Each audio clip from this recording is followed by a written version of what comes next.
Alright guys, I got it in. It's partially in. I got it mounted on the transmission with the provided studs for the top part, and then the bottom parts, two bolts. The header cleared, and this mount is pretty much somewhat good. I'm having to work these mounts in. I'm just kind of farting around which ones I need to use. And then over here is kind of the oddball one, but I just stuck the stock ones on for now. I'll try that Trail Tough one that came with the kit, but I'm just farting around with it right now. And pretty much fits. She's just a little cockeyed, but hopefully once I find them right mounts, it'll straighten out. And then just gotta hook up the coolant lines and get the distributor, get that stock coil holder off. I had to just bend it out of the way. It uses those Phillips screws, so I kind of stripped it out. Then just clean up this wire and stuff, get the radiator in, hook up the coolant lines, and pretty much it. Wire harness, I gotta contact the guy that did mine. There's certain wires I gotta connect that I don't think some of the other 16 valve guys had to. And then the throttle cable seems to work just fine how it was. It'll fit just fine, and it'll go down there, so I don't have to make a different bracket or anything. But other than that, it's doing pretty good. Here's the old engine. Got that catalytic converter in the mail.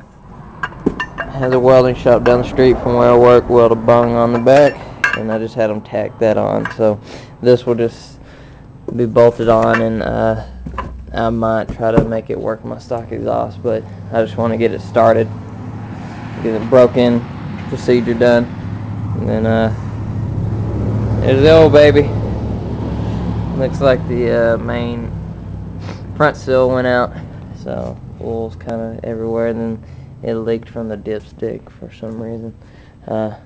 Usually people say it's back pressure, but I've always changed the PVC valve and everything, cleaned it. That's probably the valve cover. Even gluing it down doesn't help, and I got a broken bolt, valve cover bolt down there, so that didn't help. And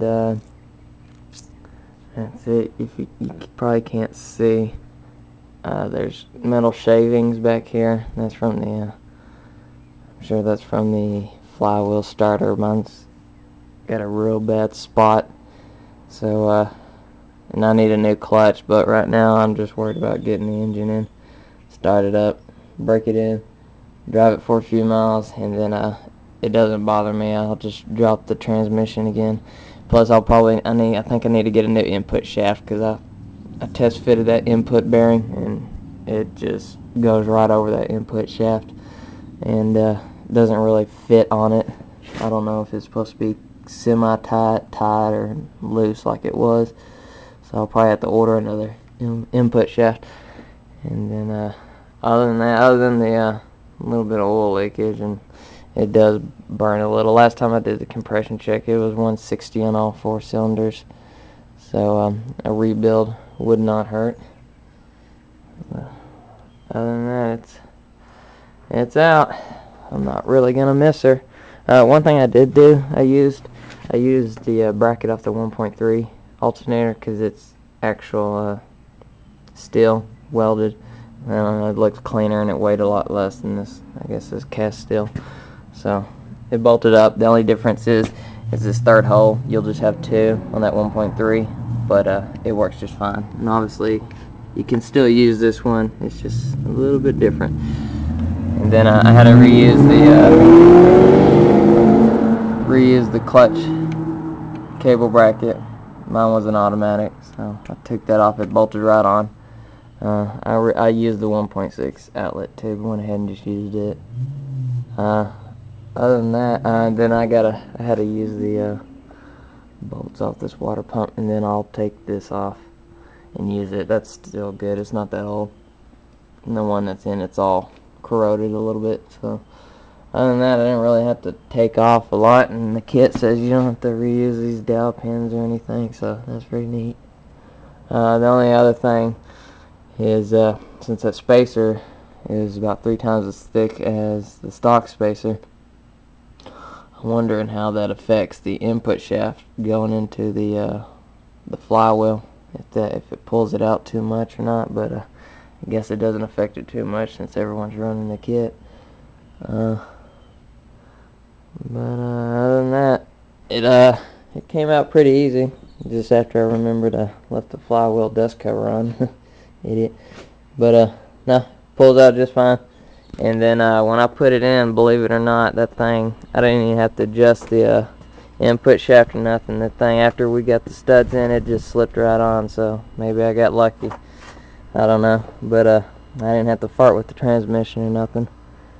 And all I did was just support it on a block and a jack. Just kept it level. And just stuck the engine on it.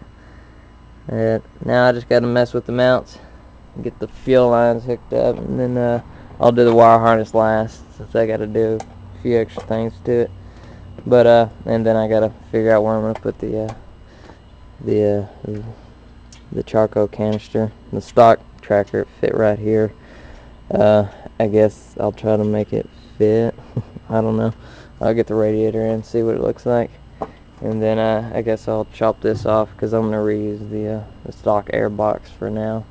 And then once I find a better cone filter other than K&N, one of them dry ones, but they're like $60. But other than that, it's hopefully I'll have it started maybe next weekend, maybe during the week. That'll be good, so I can get to driving it. It's starting to cool down, so.